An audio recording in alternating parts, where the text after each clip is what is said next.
Hey, we're back with Linda and Delbert Schrock and RVing for Good.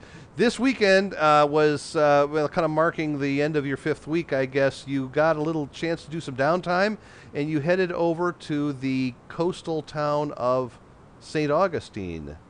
Tell us a little bit about St. Augustine. Why did you go there? Well, we stayed in Jacksonville, but we went with my nephew and his family down to St. Augustine to the Castillo de San Marco. It is the oldest settlement in the U.S., Uh and huh. it was a fun place to go with smaller children. They were ages 6 to 9, and it was a fun place for us to go also. Right, and you got a little bit of a fix as a little grandparent fix with the grandnieces and nephews. I take it. Oh yeah, we had a lot of fun playing with them. They're very energetic, and my sister is their grandmother. They thought I looked like her, and so they just really chummed up right away. And they at mealtime wanted Delbert sitting between them, and one thing and another. It was a lot of fun. That's great. That's great. Well, show us. We've got some video here of the. I think starting out. This is the harbor, right? This is the harbor. There were a lot of nice looking boats in it. That there was a bird in the center there swallowing a fish. That was kind of fun. Um, and then we went to the fort and spent quite a bit of time. Well, this is shopping here, and This of is course we downtown have in to St. This shop. is the old part of St. Augustine. Yes, this is the old town, and there's really interesting little shops in there. I found some souvenirs there.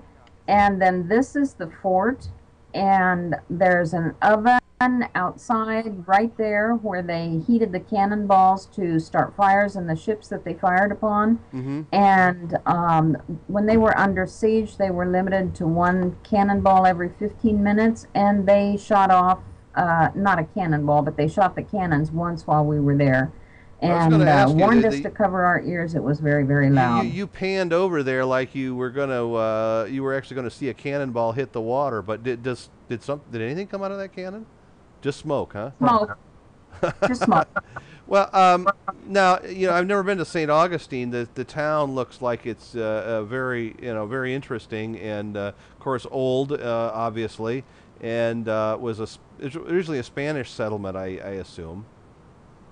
I think it was. It is a very old town. You could tell as the day progressed that traffic was picking up a lot because there were lots of tourists there. And then on our way home, we came up on Road A1A, which goes right along the coast, and that was a lot of fun, very interesting. Okay, yeah, 'cause you get a lot of good coastal scenery along in there as well. I was going to ask you, with the fort. Now, is that something that you have to pay admission to go in there, or how does that fort work as a tourist attraction? Yes, you pay an admission to go in there, but with the children, it was fun. We just were on the grounds. We walked out around the outside, looked at the walls, let the kids climb on the seawall and some of the other walls, and they had a lot of fun doing that. Well, now you were also telling me that they do the tours there with they do the kind of the living history thing where they have costumed, period costume tour guides and people sort of Right. reenacting the daily life in the fort. The gentlemen who were firing the cannon were in period costumes, and I had to chuckle. Saw the guy that was loading the cannon cross himself just before they fired it off. Okay. Oh, I see. Well, they probably crossed themselves back then when they were fighting against the potential invaders as well. Just maybe just as protection against the unpredictable nature of those weapons, I suppose.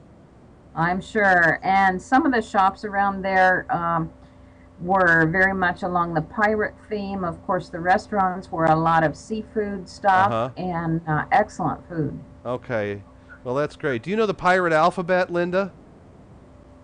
No. It's R I. Oh, that's the pirate. It's kind of a limited alphabet, but it's there anyway. Yeah. Okay. Well, so My nephew told his children they had to do that before they went into the restaurant. I see. Say R. Yeah, well, Uh-huh. everybody knows that letter of the pirate alphabet, I'm sure. Okay, well, that was my weak attempt at a joke. And we're going to be back after this. You had a great weekend with the grandnieces and nephews, and then back to Camp Ithiel, where we're going to meet a couple more soup volunteers. So stay with us on RVing for Good.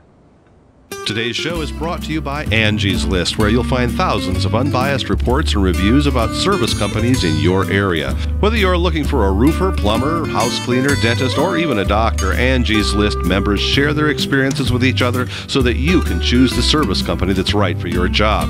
Companies can't pay to be on Angie's List, and the reviews come from people just like you who have had experience with the companies mentioned. To find out more, go to RVNN.TV and click on the Angie's List ad.